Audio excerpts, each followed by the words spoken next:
Welcome back to all. Building ബൈലോസിൻ്റെ 19ാമത്തെ ഭാഗമാണ് ഇന്ന് ഈ വീഡിയോയിലൂടെ ഡിസ്കസ് ചെയ്യാൻ പോകുന്നത്. ഓക്കെ, നമുക്ക് ക്ലാസ് സ്റ്റാർട്ട് ചെയ്യാം.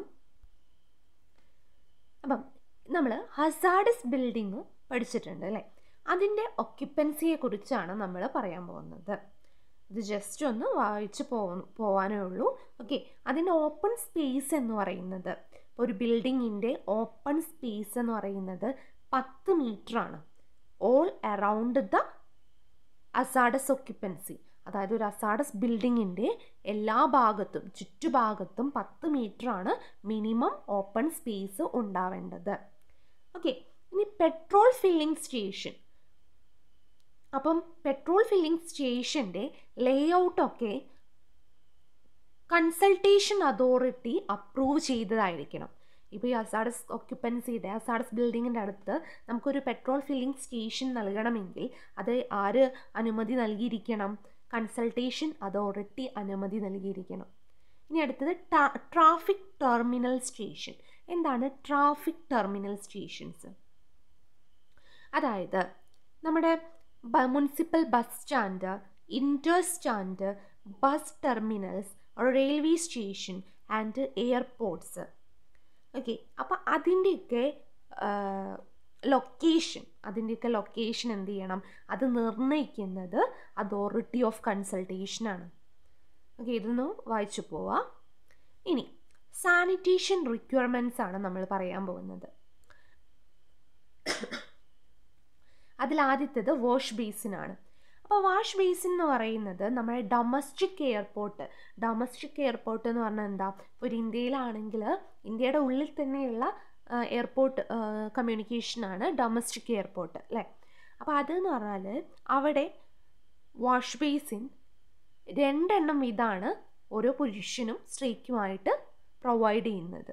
പക്ഷേ ഇൻ്റർനാഷണൽ എയർപോർട്ടിൽ വാഷ് ബേസിൻ എങ്ങനെയാണ്? 200 ആളുകൾക്ക് വേണ്ടി 10 വാഷ് ബേസിനാണ് അറേഞ്ച് ചെയ്തിട്ടുള്ളത്. ഇനി ഷവർ സ്റ്റോള്. അപ്പോൾ ഷവർ സ്റ്റോൾ എന്ന് പറഞ്ഞാൽ ഒരു ഷവർ ഉണ്ടായിരിക്കും, അതേപോലെ തന്നെ ഒരു വാഷ് ബേസിനും, അങ്ങനെ 2 കൂടെ അടങ്ങിയതാണ് ഷവർ സ്റ്റോൾ എന്ന് പറയുന്നത്. ഓക്കെ, അപ്പം അതിലെന്ന് പറഞ്ഞാൽ 4 സ്റ്റോളുകളാണ് ഇത്തരത്തിലുള്ള ഷവർ സ്റ്റോളുകൾ ഉണ്ടാവുക.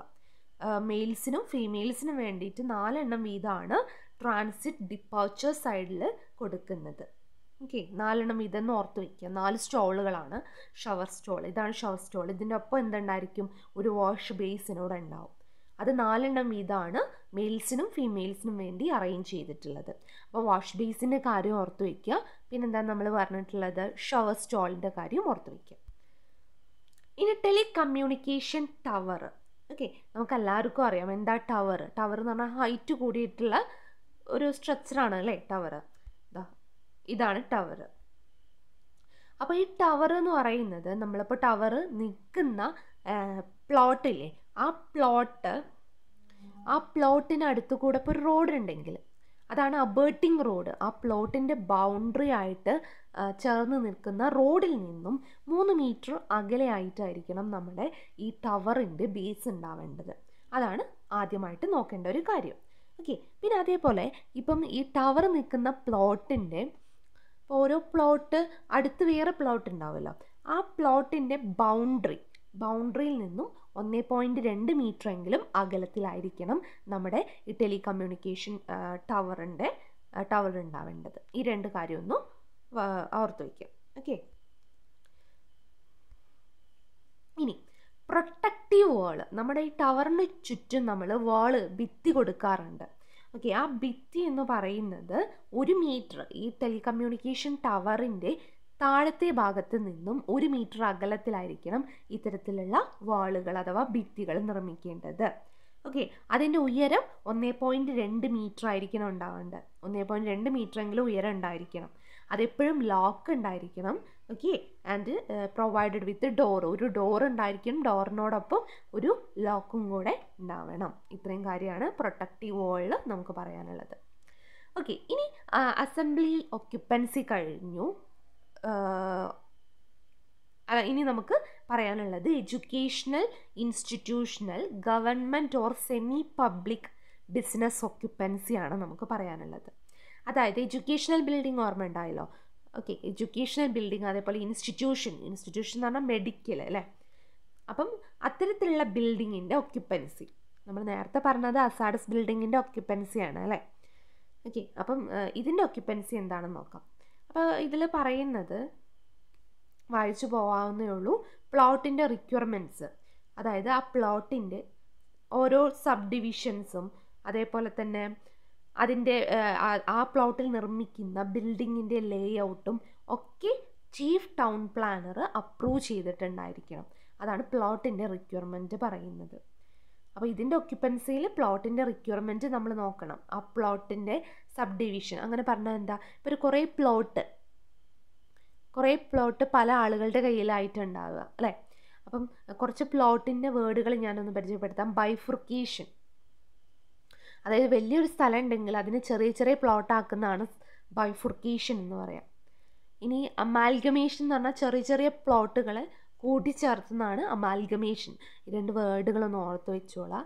ഇതിൽ ടെക്സ്റ്റ് ബുക്കിലില്ല, എന്നാലും ഒന്ന് ഓർത്ത് വയ്ക്കാം. അപ്പോൾ പ്ലോട്ടിൻ്റെ റിക്വയർമെൻറ്റ് എന്ന് പറഞ്ഞാൽ എന്താ, ആ പ്ലോട്ടിൻ്റെ ഇതേപോലത്തെ സബ് ഡിവിഷനും അവിടെ നിർമ്മിക്കുന്ന ബിൽഡിങ്ങിൻ്റെ ലേ ഔട്ടൊക്കെ ചീഫ് ടൗൺ പ്ലാനർ അപ്രൂവ് ചെയ്തിട്ടുണ്ടായിരിക്കണം.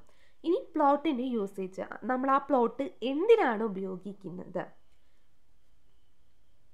ഏത് ബിൽഡിങ്ങിൻ്റെ ഡെവലപ്മെൻറ്റിനാണ് നമ്മൾ ആ ബിൽഡിങ് ഉപയോഗിക്കുന്നത്, അല്ലെങ്കിൽ ഏതൊരു കൺസ്ട്രക്ഷൻ നടത്താനാണ് ആ ഒരു ബിൽഡിംഗ് ഉപയോഗിക്കുന്നത്, അതൊക്കെ നമ്മൾ നോക്കണം. അതാണ് യൂസേജ് ഓഫ് പ്ലോട്ടിൽ പറയുന്നത്. ഇനി ഓപ്പൺ സ്പേസ് ആണ്, ഈ ഒരു ബിൽഡിങ്ങിൻ്റെ ഓപ്പൺ സ്പേസ് ആണ്.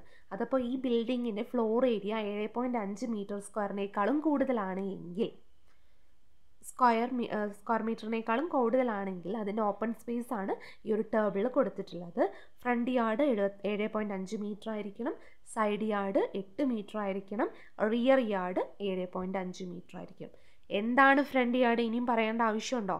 ഒരു ബിൽഡിംഗ് ആണ് ഉള്ളതെങ്കിൽ ബിൽഡിങ്ങിൻ്റെ ഫ്രണ്ടിലെ ഭാഗവും പ്ലോട്ടിൻ്റെ ബൗണ്ടറിയും തമ്മിലുള്ള ഡിസ്റ്റൻസ് ആണ് ഫ്രണ്ട് യാർഡ്. സൈഡ് യാർഡ് എന്ന് പറഞ്ഞാൽ ബിൽഡിങ്ങിൻ്റെ സൈഡും പ്ലോട്ടിൻ്റെ ബൗണ്ടറിയും തമ്മിലുള്ള ഡിസ്റ്റൻസ് ആണ് സൈഡ് യാർഡ്. ഇനി റിയർ യാർഡ് പറഞ്ഞാൽ എന്താ, ബിൽഡിങ്ങിൻ്റെ ബാക്ക് ഭാഗവും അതിൻ്റെ പ്ലോട്ടിൻ്റെ ബൗണ്ടറിയും തമ്മിലുള്ള ഡിസ്റ്റൻസ് ആണ് റിയർ യാർഡ്. ഇനി ഹാബിറ്റബിൾ റൂമാണ്. അപ്പം നമ്മൾ ഈ ഒരു ബിൽഡിങ്, റെസിഡൻഷ്യൽ ഇൻസ്റ്റിറ്റ്യൂഷണൽ ബിൽഡിങ്ങിൻ്റെ കാർപ്പറ്റ് ഏരിയ എന്ന് പറഞ്ഞാൽ ഒരിക്കലും 9.5 മീറ്റർ സ്ക്വയറിനേക്കാളും താഴെയാവരുത്, വിഡ്ത്ത് 3 മീറ്ററിനേക്കാളും താഴെയാവരുത്. ഓക്കെ, ഇനി kitchen, store, record room, laundry, അതൊക്കെ എന്താണ്, അതിൻ്റെ വീതി എത്രയാവരുത്, 2.4 മീറ്ററിനേക്കാളും താഴെയാവരുത്. ഓക്കെ, അപ്പം അതിൽ ഹെഡ് റൂം ഉണ്ടാവുമല്ലോ, സ്റ്റെയർ കേസിന് മുകളിലുള്ള ഹെഡ് റൂം, അതിൻ്റെ ഹൈറ്റും 2.4 മീറ്ററിൽ താഴെയാവരുത് എന്നാണ് പറയാറുള്ളത്. ഇനി കോറിഡോറ്, വരാന്ത, പാസേജ് വേ. ഓക്കെ, അപ്പോൾ ഇതിൻ്റെയൊക്കെ വീതി എന്ന് പറഞ്ഞാൽ 1.5 മീറ്ററിൽ താഴെയാവാൻ പാടില്ല, കോറിഡോറ്, വരാന്ത, പാസേജ് വേയുടെ ഒക്കെ. ഇനി സർക്കുലേഷൻ ഏരിയ ആണ് നമ്മൾ പറയാൻ പോകുന്നത്. ഹൊറിസോണ്ടൽ സർക്കുലേഷൻ ഏരിയ എന്ന് പറയുന്നത് നമ്മൾ ഈ ഒരു ബിൽഡിങ്ങിൻ്റെ കേസിലാണ്, റെസിഡൻഷ്യൽ ബിൽഡിങ്ങിൽ നമ്മൾ പഠിച്ചിട്ടുണ്ട് 10 to 50% ഓഫ് ഫ്ലോർ ഏരിയ. ഇവിടെ എന്ന് പറഞ്ഞാൽ 12% ഓഫ് ഫ്ലോർ ഏരിയ ആണ് ഹൊറിസോണ്ടൽ സർക്കുലേഷൻ. വെർട്ടിക്കൽ സർക്കുലേഷൻ എന്ന് പറഞ്ഞാൽ 4% ഓഫ് ഫ്ലോർ ഏരിയ ആണ്. എന്താണ് ഹൊറിസോണ്ടൽ സർക്കുലേഷൻ, എന്താണ് വെർട്ടിക്കൽ സർക്കുലേഷൻ, നമ്മൾ ഓരോ സ്ലൈഡിലും ഇതുണ്ടാവാറുണ്ട് അല്ലേ. ഹൊറിസോണ്ടൽ സർക്കുലേഷനിൽ എന്തൊക്കെ ഉണ്ടാവും, വരാന്തകൾ, കോറിഡോറുകൾ, പാസേജുകൾ. ഓക്കെ, തിരശ്ചീനമായി നടക്കുന്ന മൂവ്മെൻറ്റിനെയാണ് ഹൊറിസോണ്ടൽ സർക്കുലേഷൻ. വെർട്ടിക്കൽ സർക്കുലേഷൻ എന്ന് പറഞ്ഞാൽ വെർട്ടിക്കൽ ആയിട്ടുള്ള movement, lift, stair, ramp, stair, അതൊക്കെ. ഓക്കെ, ഇനി അസംബ്ലി ഒക്യുപ്പൻസിയാണ് നമുക്ക് പറയാനുള്ളത്. അസംബ്ലി ഒക്യുപ്പൻസിയുടെ ഓപ്പൺ സ്പേസ് എങ്ങനെയായിരിക്കണം എന്നാണ് കുറച്ച് ക്രൈറ്റീരിയാസ് പറയാനുണ്ട്, അത് വായിച്ചു പോകാം. Okay, any room in building under assembly occupancy shall have clear height of not less than 4 metre. Provide that clear head room beneath or above the mezzanine or balcony shall not be less than 3 metre. എന്താ പറയുന്നത്, assembly building ആണെങ്കിൽ ആ assembly ബിൽഡിങ്ങിൻ്റെ height ഒരിക്കലും 4 മീറ്ററിൽ കുറവാൻ പാടില്ല. Okay, പിന്നെ അതേപോലെ ഹെഡ് റൂം, അതേപോലെ മെസനിക് ഫ്ലോറിൻ്റെ ഒക്കെ ഹൈറ്റ് 3 മീറ്ററിൽ താഴെയാവരുത്. രണ്ടാമത്തെ പോയിന്റ് എന്താണെന്ന് നോക്കാം. Okay, provide also that head room shall not be less than 2.4 meter in air condition room. The height of store room, toilet and cellar room shall not be less than 2.4 meter. എന്തിൻ്റെയൊക്കെ ഉയരം 2 air condition റൂമിൻ്റെ ഉയരം, അതേപോലെ തന്നെ head റൂമിൻ്റെ ഉയരം, toilet, cellular room, ഇതിൻ്റെയൊക്കെ ഉയരം 2.4 മീറ്ററിൽ കുറവാവാൻ പാടില്ല. എന്തിൻ്റെ കേസിൽ? അസംബ്ലി ബിൽഡിങ്ങിൻ്റെ കേസിൽ. ഓക്കെ.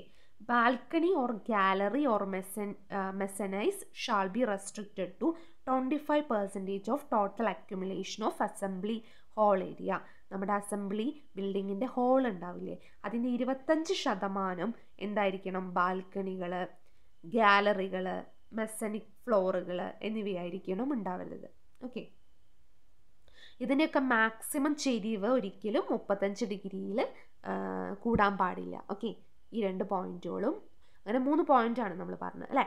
എന്തൊക്കെയായിരുന്നു ലാസ്റ്റ് പറഞ്ഞ പോയിന്റ് എന്ന് പറഞ്ഞാൽ എന്താ? നമ്മളെ അസംബ്ലി ബിൽഡിങ്ങിൻ്റെ ഹോളിൻ്റെ 25% ഒരിക്കലും കൂടരുത്. എന്താ? ബാൽക്കണികൾ, ഗാലറികൾ, മെസനിക് ഫ്ലോറുകൾ. ഓക്കെ. അതൊന്നും 25% ഓഫ് ടോട്ടൽ അസംബ്ലി ഹോളിൻ്റെ 25% കൂടുതലാവരുത്. ഈ പറയുന്ന 3 എണ്ണം.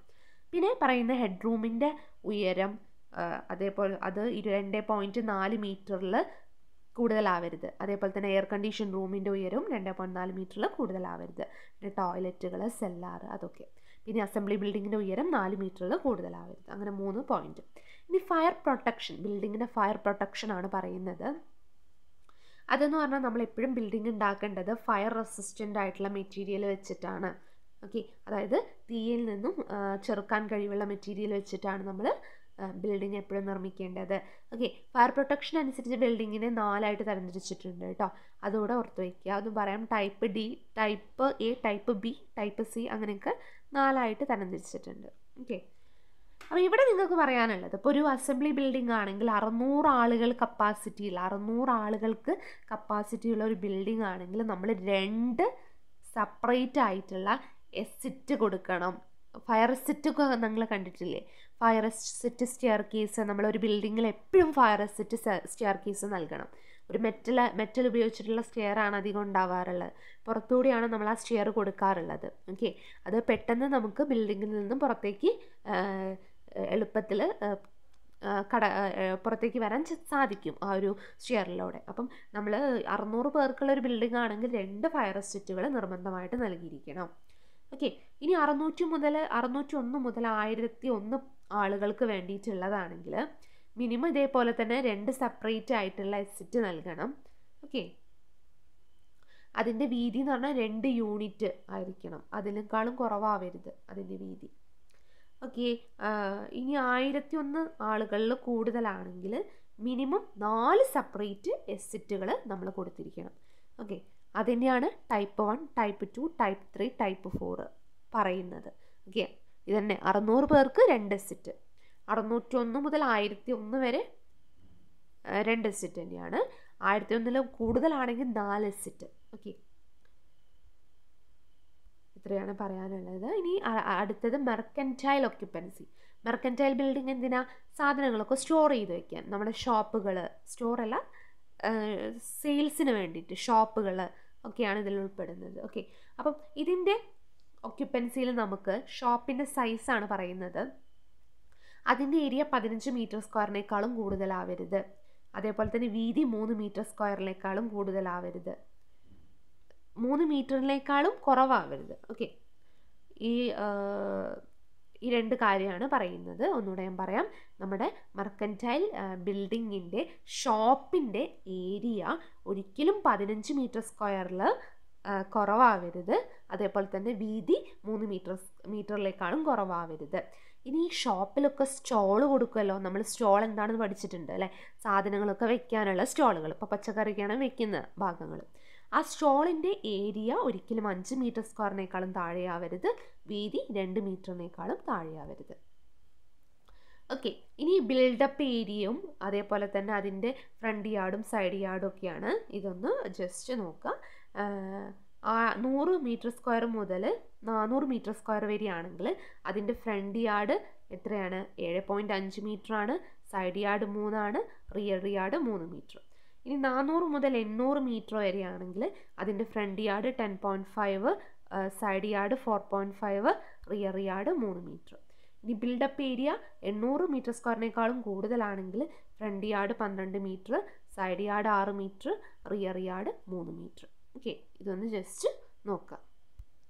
ഓക്കെ, ഇത്രയും കാര്യങ്ങളാണ് നമ്മൾ ഇന്ന് പറയുന്നത്. ബാക്കി ഭാഗം നെക്സ്റ്റ് വീഡിയോയിൽ പരിചയപ്പെടാം. Okay, thank you.